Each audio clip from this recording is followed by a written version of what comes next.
কচুয়া থানা, চাঁদপুর জেলা, কচুয়া থানা, পালগিরি আসছি। এখানে একটা দাওয়াতে আসছি।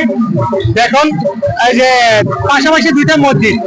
পাশাপাশি দুইটা মসজিদের এখানে কিভাবে আপনার ভান্ডারি গানগুলো হচ্ছে, এটা কি আপনারা ঠিক, এটা কি আপনাদের মাথার কমন সেন্স নাই?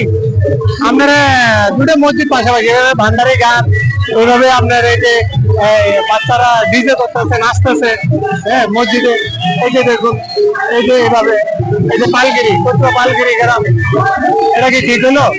মানুষ এভাবে মসজিদের বাচ্চা নাচে, নামাজ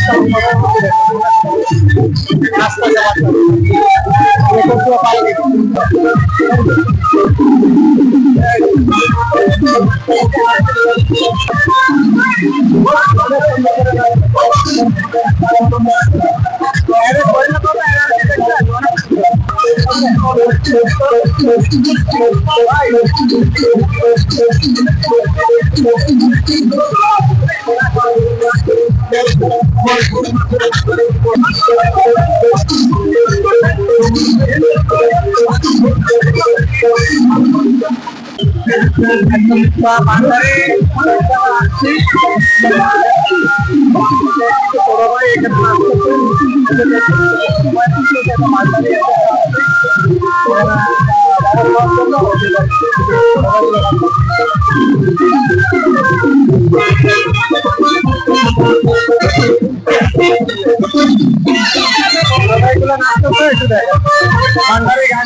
আপনি কি বলেন?